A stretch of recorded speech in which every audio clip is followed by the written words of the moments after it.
Welcome to another episode of Grant in the Garage, guys. I'm going to be tackling the subject of forging an Abarth today. So, what's involved and how much does it cost? So, you need a new set of forged pistons, new set of forged rods. You find a man in the garage and he will open up the engine, swap them over with your standard components, and you'll probably get a bill back of about £2,500. Done. Oh, yes. It's quite easy these days, isn't it? Also, people would think, it's probably worth mentioning that this is the messages that I get regularly. People think that you drop a couple of components into an engine and then the world's your oyster, you know. But you think that you can run any amount of power you like by just doing 2 or 3 things. Hopefully what I'm going to do in this video is address, hopefully, the faux pas in thinking that, but also what actually is involved and some of the costs associated with that. It may be a bit of a dream killer video for some people, but it's true. It's real. And hopefully with the experiences that I've had, everything from buying my standard 160 horsepower Abarth up to now 300 plus horsepower with the scope to potentially go for a darn sight more. I won't quite figure. Hopefully I can help you. Hopefully I can answer a question or two. You have to have one of 2 reasons to forge a car. And that's where you kind of start. It's either one, you're in pursuit of power and performance at any cost, or you've blown your engine up and you figured you may as well put in uprated components whilst you're at it. Time and time again, I get asked, well, how much does it cost? Okay, so realistically, you look at the cost of a set of forged conrods, forged pistons, and the associated bolts and fasteners and new head gasket and things like that. So people might say, oh, do you know what, the components are only £2,000 for all of that. That's not bad, and I can run as much power as I like, you know. That's kind of what people think. The thing is that, and I've had this conversation with quite a few people now, is that the true cost of forging is so far beyond that. That simply allows you, those mods I've just spoken about, that platform allows you to then create your build. There is so much more to it. So for example, if you blow your car up and you're rebuilding it, fair enough. You're going to have to take the engine apart and you're going to have to replace those components anyway. So I guess you could look at it that way. You could put it back together and then you could theoretically run a bit more boost, have a bit more power. It's a forged car. So if you're watching one of these videos for the first time, you're thinking, who the hell is this dude? I have got a 300 plus horsepower Abarth. Now it's on a forged engine. The plan is to go much above this. And I will delve into my setup in future videos and as to how I'm going to achieve that amount of power. I had 258 horsepower on a stock engine and it was absolutely fine. Boost was safe, fuel was safe, the car was drivable every day, and I did exactly that to and from work for over 12 months before I decommissioned the car to have it forged, and I used a company car. So the 260 horsepower, relatively, for the amount of performance that you get, with the amount of components you actually have to change, is basically bolt-on. You know, it's turbo, intercooler, exhaust, intake, injectors, map. Oh, it might need a clutch, depending on how much torque it makes. But the next jump to forging, you have to change everything that you've already changed again. And this is why I want to come onto this, because people say, you know, I want to forge my car, so I'm going to do the pistons and rods, and that'll be it, pretty much. The true cost of forging spans so much more than that, because anything, unless you had the idea in mind that you were always going to forge the car, you're going to have to replace everything again. The diameter of the exhaust pipe, the downpipe, the turbocharger, the manifold, the injector's got to be bigger, then you've got to go for a bigger fuel pump. You've got to do absolutely everything. More than often than not, you're going to need to do brakes because you wouldn't have done them to start with. Then you're definitely going to need a new clutch, possibly going to need a flywheel. You know, and the list goes on and on and on and on. And people say, but you don't need those things to forge the car. Yes, granted, I get that. But why would you go to the expense of forging your car to rip the engine apart to then not run any more power? And they go, well, of course I'm going to run more power. Okay.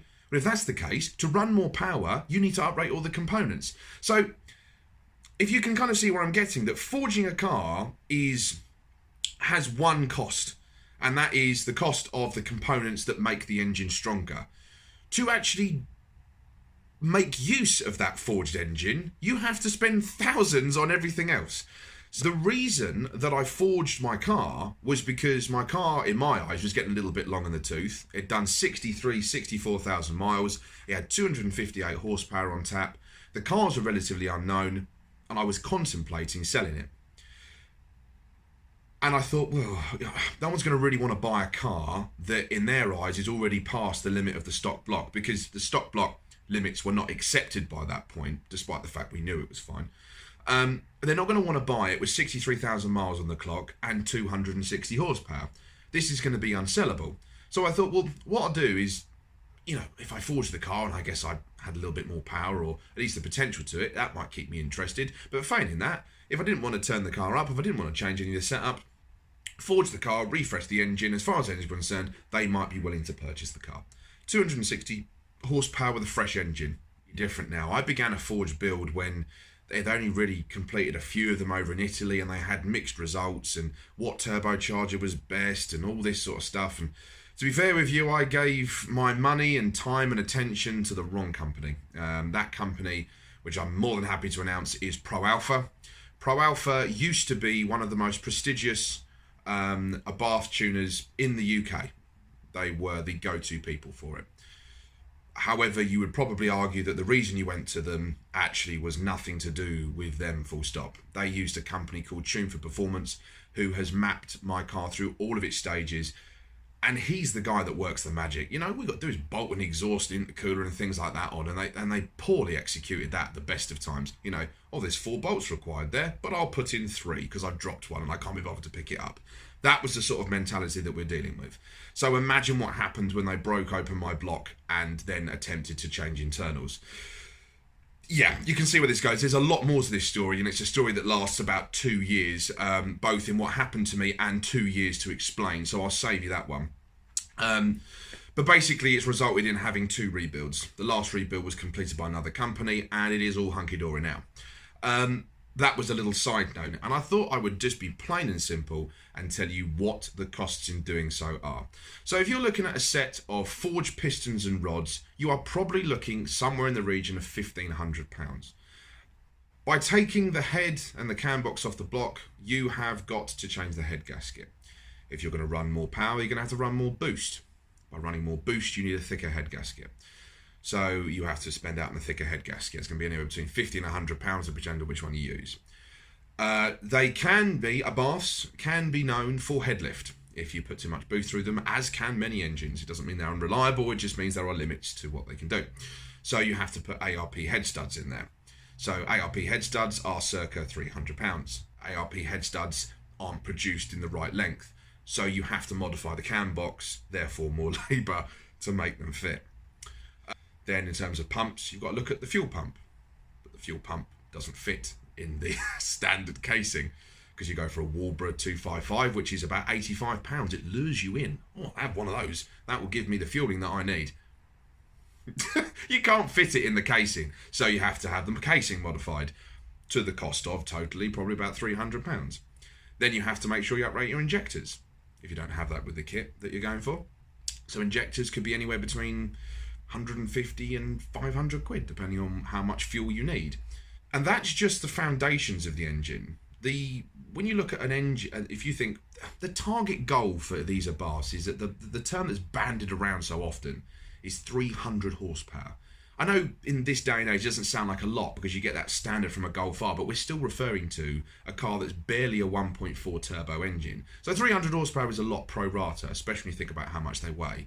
But to have a turbocharger effective enough to give you 300 horsepower from a 1.4, and it's not going to be super laggy, so it's got to have some pretty clever wheels in there, whether they be billet, GTX, or whatever the case may be, you're going to start spending money. And if you're looking at a turbo that's capable of 300 horsepower and maybe a little bit over to give you some room for movement, you're looking at £1,000 for the turbo. Manifold, that obviously it then has to connect to, you're looking at anywhere between 750 and 1,000. And that's before you get to the exhaust. So you've got to have a full exhaust. The perilously small bends and internal welds and small diameter of a stock exhaust won't cut it. So that's a full exhaust. And if you're getting a mandrel bend, which I suggest you do, which means that the bends are the same consistent shape all the way through, it's going to be more money. You can't have it straight piped, which would be cheaper. So you're probably going to put a couple of boxes in it. if you go for a decap. So you're probably looking at 600-700 quid there. The downpipe for the turbo, provided you can get one, that might be extra, so that might be £250 because they've got to, you know, weld in some lambda bosses, and they've got maybe do an AFR gauge like mine.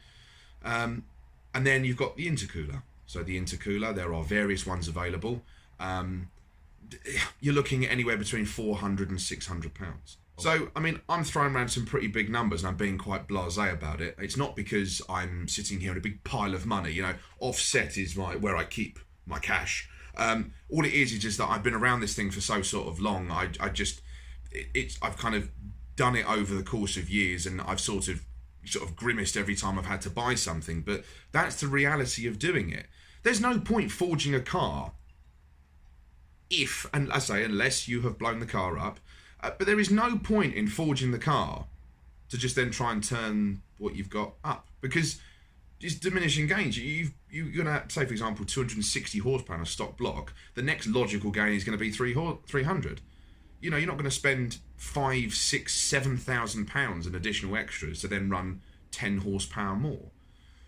And if you can run a lot more than that, I'd probably argue that the reason why you forged it was because at 260 horsepower, your turbo wasn't effective enough because it was incorrectly sized. I've been there at every single stage, and had I known it was going to cost me this much to start, I would have just laughed and walked away and sold the car and done whatever. Obviously, I'm over the moon that I've got the car now, but I never in my wildest dreams assumed that it was ever going to cost this much. And like I say, this doesn't include labour. So most of the con rods are oversized and need the block machining for clearance. Then you've got to get the bores honed or oversized. If of course you need the right size pistons, need to go oversized. That's before you put cams in the head, because you'll need cams because you're going for a bigger turbo. And then you've got things above and beyond that. So for example, on my car, I've got a relocated battery, gives me a bit more space. That's got a cost. You know, even things like the air filter. You're now dealing with bigger areas of pipe, silicon hoses. You catch cans. The sky's the limit with these things.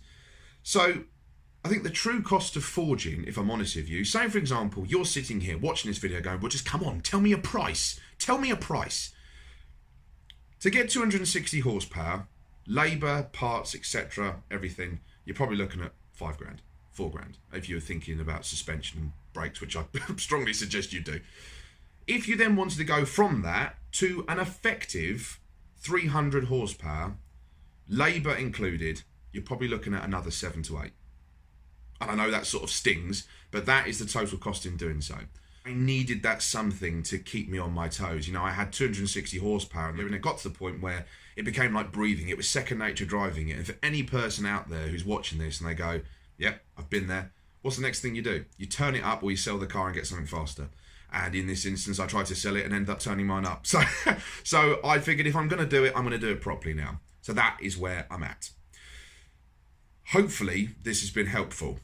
But if you have liked the video, please like, subscribe and comment. You know what to do.